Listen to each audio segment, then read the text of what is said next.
छठी मैया की जय हो। हर साल छठ के पर्व को अधिक हर्षोल्लास के साथ मनाया जाता है। पंचांग के अनुसार कार्तिक माह में शुक्ल पक्ष की षष्ठी तिथि से छठ पूजा का त्योहार शुरुआत होता है। यह एक ऐसा पर्व है जब डूबते हुए सूरज को अर्घ दिया जाता है, क्योंकि सनातन धर्म में उगते हुए सूर्य को अर्घ देना का बहुत ही विधान है। आइए जानते हैं इस पर्व से जुड़ी हुई कुछ महत्वपूर्ण जानकारियाँ। इस पर्व के दौरान भगवान सूर्य देव की पूजा अर्चना और अर्घ देने का विधान है। इस व्रत को विवाहित महिलाएं विधि पूर्वक करती हैं। साथ ही पुरुष भी जीवन में आने वाले संकटों को दूर करने के लिए भगवान सूर्य देव की उपासना करते हैं। धार्मिक मान्यता है कि इस व्रत को करने से जातक को सूर्य देव की कृपा प्राप्त होती है और जीवन खुशहाल होता है। छठ महापर्व, जो कि बिहार झारखंड का प्रसिद्ध महापर्व है, इसके अलावा भी कुछ ऐसे स्थान हैं जहां पर कि यह पर्व मनाया जाता है, जैसे कि पश्चिम बंगाल, पूर्वी उत्तर प्रदेश। जहां कहीं भी बिहार के, झारखंड के लोग रहते हैं, चाहे वह विदेश में ही क्यों ना हो, वह छठ पर्व का ज़रूर मनाते हैं। छठ पर्व यह एक महापर्व है। ऐसा इसलिए कहा जाता है क्योंकि बहुत ही कठिन व्रतों में से यह एक व्रत है, या यूँ कहें कि सबसे कठिन व्रत है। यह व्रत पूरे 4 दिनों का है, जो कि नहाए खाए से प्रारंभ होता है।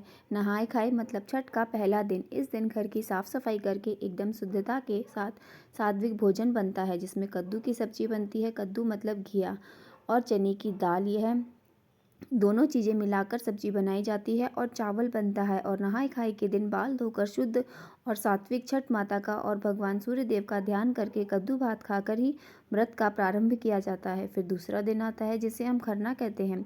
खरना के दिन एक ही बार भोजन करते हैं, शाम के समय, और पूरे दिन निर्जल ही रहा जाता है। मतलब बिल्कुल भी अन्न और जल का सेवन खरना के दिन भी नहीं करते हैं। और शाम के समय जब संध्या काल होता है, उस समय में गुड़ और चावल की खीर बनाई जाती है। रोटी, कई स्थानों पर पूड़ियाँ भी बनती हैं, लेकिन ज़्यादातर स्थानों पर रोटी बनती है, सादा रोटी। उसमें घी लगाकर गुड़ की खीर, जिसे कि बखर कहा जाता है, उसी के साथ ही जो व्यक्ति व्रत करता है उसे ग्रहण करता है। और प्रसाद के रूप में यही बखर और रोटी जो है वह आसपास के लोगों में भी वितरित की जाती है। मतलब प्रसाद इसका बहुत महत्वपूर्ण माना जाता है। खरना का प्रसाद परिवार के लोग भी खाते हैं और आसपास में भी बांटा जाता है। मतलब जिनके यहाँ अगर छठ नहीं होती है, उनके यहाँ भी यह प्रसाद जरूर दिया जाता है। अब बात करें तीसरे दिन की, तो यह मुख्य छठ होता है।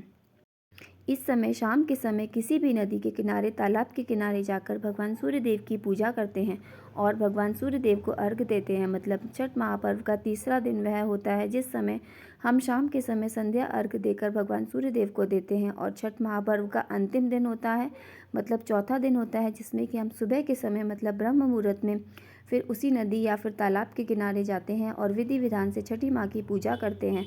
नदी और तालाब में खड़े रहते हैं, और शाम को भी सुबह और नदी तालाब में खड़े होकर मतलब हमें जल में खड़े होकर भगवान सूर्य देव को अर्घ दे देना होता है।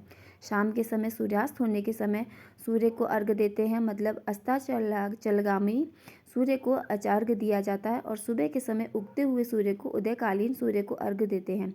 यह एकमात्र ऐसा व्रत है जिसमें कि अस्ताचलगामी सूर्य की पूजा की जाती है, और चौथे दिन सुबह के समय में भगवान सूर्य देव को अर्घ देने के बाद इस व्रत का समापन होता है, पारण किया जाता है। तो मतलब नहाए खाए से लेकर अर्घ से लेकर ये पूरे 4 दिनों का पर्व होता है, जिसे बहुत ही श्रद्धा भाव से, समर्पित भाव से किया जाता है।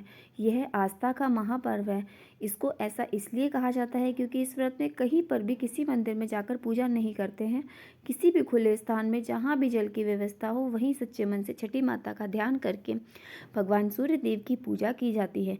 छठी माता की पूजा की जाती है, और विश्वास के आधार पर ही, भगवान और श्रद्धा के आधार पर इनका बहुत अधिक फल प्राप्त होता है। मतलब आस्था का, इस विश्वास का इतना महत्व है कि जो व्यक्ति इस व्रत को धारण करते हैं, छठी माता की पूजा करते हैं, भगवान सूर्य देव की पूजा करते हैं, उनके मन की समस्त कामनाएं पूर्ण हो जाती हैं।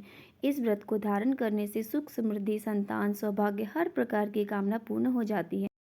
अब बात करते हैं कि छठ महापर्व कब से प्रारंभ हो रहा है और कब समाप्त होगा। देखिए, छठ महापर्व का जो पहला दिन है नहाए खाए का, वो 5 नवंबर 2024 मंगलवार को पड़ रहा है। और नहाए खाए का दिन है, तो आज ही के दिन आपको बाल धोना है। जैसे कि बहुत से लोग कहते हैं कि मंगलवार को बाल नहीं धोने चाहिए। देखिए, जब कोई व्रत होता है या कोई भी महापर्व होता है या कोई बड़ी पूजा होती है जो कि वर्ष में एक बार आती है, तो ऐसी अवस्था में वार से बड़ा त्योहार होता है, तो वार नहीं देखा जाता है। नहाए खाए है तो आज आपको बाल अच्छे से धोकर स्नान कर लेना है। छठ पूजा का दूसरा दिन है खरना का दिन, जो 6 नवंबर 2024 को बुधवार को पड़ रहा है। छठ पूजा का तीसरा दिन जो होगा वो 7 नवंबर 2024 गुरुवार को होगा। 7 नवंबर को शाम के समय संध्या अर्घ का दिन है। और छठ पूजा का चौथा दिन जो है वो 8 नवंबर 2024 शुक्रवार को है। तो मंगलवार से प्रारंभ होकर 5 नवंबर से ये 8 नवंबर शुक्रवार के दिन छठ महापर्व का पूजन का समाप्त होगा। जो षष्ठी तिथि जो प्रारंभ हो रही है वो 7 नवंबर सुबह 12:41 पर होगी और षष्ठी तिथि का समापन होगा ये 8 नवंबर को 12:35 पर। तो सूर्योदय कालीन तिथि के अनुसार 7 नवंबर 2024 को छठ पूजा का संध्या अर्घ देना है। इस दिन अस्ताचलगामी सूर्य को अर्घ देते हैं और 7 नवंबर को सूर्यास्त का समय जो रहेगा वो 5:29 से रहेगा और 8 नवंबर को सुबह के समय अर्घ दिया जाता है। तो सूर्योदय का समय जो होगा वो होगा 6:37 पर। तो यह सबसे शुभ मुहूर्त है। तो अब बात करते हैं आप अगर पहली बार छठ महाव्रत करना चाहती हैं, जी हाँ बिल्कुल कर सकते हैं, क्योंकि इस बार कोई भी अधिक मास नहीं लगा है। तो आप लोग जब चाहें तब यह व्रत उठा सकते हैं। अब अगला प्रश्न होता है कि हमारे परिवार में छठ पूजा नहीं होती है, मतलब बहुत से परिवार ऐसे होते हैं जहाँ पर छठ पूजा नहीं की जाती है। लेकिन बहुत से लोगों का प्रश्न है कि क्या हम कर सकते हैं, मतलब हम करना चाहते हैं, हमारे मन में इच्छा है तो हम क्या कर सकते हैं। देखिए वैसे तो अगर परिवार में नहीं होता है तो आप मत कीजिए, पर अगर आपका मन है तो उसके लिए आपको संशय भी नहीं रखनी चाहिए। पहले आप अपने घर में पूछ लीजिए किस कारण से नहीं होता है। अगर कोई कारण नहीं है तो आप बिल्कुल ये महापर्व रख सकते हैं, क्योंकि कई बार कई घर में ऐसा होता है कि परिवार में ये छठ पूजा सहती नहीं है, मतलब उन्होंने ये व्रत रखा लेकिन घर में कोई अनहोनी हो गई जिसकी वजह से उन्होंने ये पर्व फिर नहीं रखा।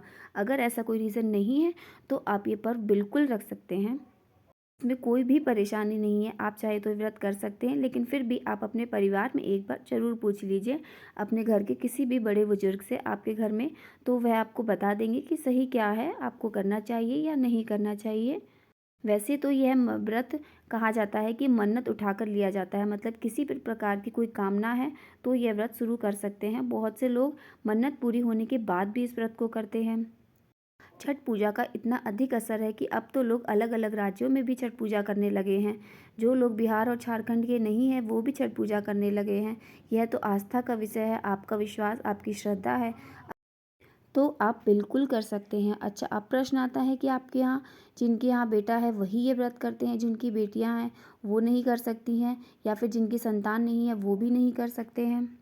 देखिए ऐसा तो कोई नियम नहीं है, मतलब ऐसा तो बहुत से स्थानों पर नियम है भी कि जिनके पास बेटा है वही ये व्रत कर सकते हैं, मतलब बेटा हो जाए तो व्रत का प्रारंभ कर देते हैं।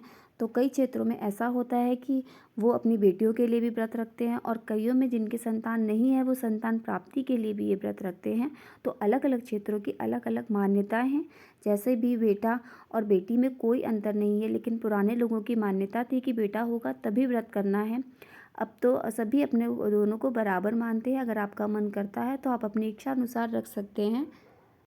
आप अपने घर के बड़े बुजुर्गों से सलाह मशवरा ज़रूर कर लें, उनसे ज़रूर आज्ञा ले लें, कोई दिक्कत नहीं होगी। मतलब देखिए छठी माता के मन और भगवान सूर्य देव के मन में किसी प्रकार का भेद नहीं है। यह कुछ लोकाचार हैं जो कि पुराने टाइम से चले आ रहे हैं, परिवार में समाज में बन गया है इस तरीके से, इस वजह से इस तरीके या नियम को अपनाया जाता है। वैसे छठ का जो महापर्व है अच्छे स्वास्थ्य के लिए, समृद्धि के लिए, वंश की वृद्धि के लिए किया जाता है।